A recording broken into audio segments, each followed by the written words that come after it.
मनुष्य जब भी अपने वैदिक इतिहास की ओर रुख करता है तो वह पाता है कि हमारे धार्मिक ग्रंथों, ज्ञान, अस्त्र शस्त्र, खगोल, ज्योतिष, वास्तु, योग, विज्ञान और भाषा से लेकर व्यवहार तक में ऋषि मुनियों का योगदान रहा है। इसी कारण से प्राचीन काल में ही ऋषि मुनियों को राजाओं से भी ऊपर की पदवी दी गई। हिंदू धर्म में ईश्वर द्वारा दिए गए निर्देशानुसार सप्तऋषि पृथ्वी पर अच्छे और बुरे का संतुलन बनाए रख सृष्टि के संचालन में अपनी भूमिका निभाते हैं। हमारे वेदों में तो सप्तऋषियों को वैदिक धर्म का संरक्षक कहा गया है। क्या आपको पता है कि सप्तऋषि का नाम क्या है?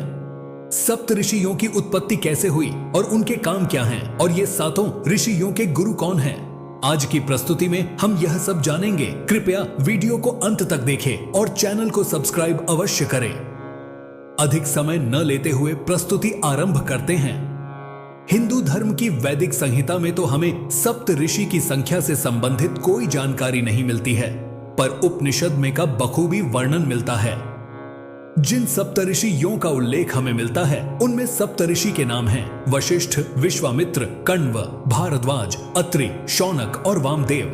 जबकि हमारे पुराणों में ऋषियों के नाम अलग हैं। विष्णु पुराण में मनवंतर का हवाला देते हुए वशिष्ठ, कश्यप, अत्रि, जमदग्नि, गौतम, विश्वामित्र और भारद्वाज का उल्लेख किया गया है। सप्तऋषियों के जन्म से जुड़ी पौराणिक कथा कहती है कि इनका जन्म ब्रह्मा जी के मस्तिष्क से हुआ था। यही कारण है सप्तऋषि को ज्ञान, विज्ञान, धर्म, ज्योतिष और योग में सर्वोपरि विद्वान माना जाता है। इनके होने से ही हमें धार्मिक वेद और पुराण प्राप्त हुए।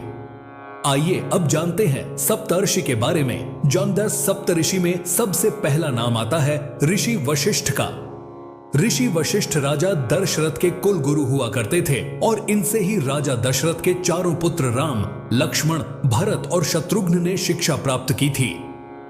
ऋषि वशिष्ठ के कहे अनुसार ही राजा दशरथ ने श्री राम और श्री लक्ष्मण को ऋषि विश्वामित्र के साथ आश्रम में राक्षसों का वध करने के लिए भेजा था। ऋषि विश्वामित्र की बात करें तो वे ऋषि होने के साथ साथ राजा भी थे। इनके संबंध में एक कथा बहुत लोकप्रिय है। कथा के अनुसार ऋषि विश्वामित्र ने ऋषि वशिष्ठ की कामधेनु गाय हासिल करने के लिए भीषण युद्ध किया था। इस भीषण युद्ध में वे ऋषि वशिष्ठ से पराजित हो गए थे। ऋषि विश्वामित्र की तपस्या और मेनका द्वारा उनकी तपस्या को भंग किया जाने का प्रसंग बहुत प्रसिद्ध है। कहते हैं कि ऋषि विश्वामित्र ने अपनी तपस्या के बल पर त्रिशंकु को सशरीर स्वर्ग के दर्शन करा दिए थे। उन्होंने हरिद्वार में घोर तपस्या करके इंद्रदेव से रूठकर एक अलग स्वर्ग लोक बनाकर खड़ा कर दिया था। वे ऋषि विश्वामित्र ही थे जिन्होंने हमें गायत्री मंत्र की रचना करके दी, जो आज सभी की जीवा पर रहता है। सप्तऋषियों की सूची में तीसरे स्थान पर ऋषि कण्व हैं, जिनके बारे में ऐसी मान्यता है कि हिंदू रीति रिवाजों में सबसे प्रमुख सोमयज्ञ की शुरुआत कण्व ऋषियों ने ही थी। वे कण्व ऋषियों का ही आश्रम था, जिसमें हस्तिनापुर के राजा दुष्यंत और उनकी पत्नी शकुंतला के साथ ही उनके पुत्र भरत का पालन पोषण किया गया था। भारद्वाज। सप्तऋषियों में भारद्वाज ऋषि को सबसे सर्वोच्च स्थान मिला हुआ है। दरअसल भारद्वाज ऋषि श्री राम के पूर्व हुआ करते थे। वेदों में से अथर्व वेद में भारद्वाज ऋषि के कुल 23 मंत्र मिलते हैं।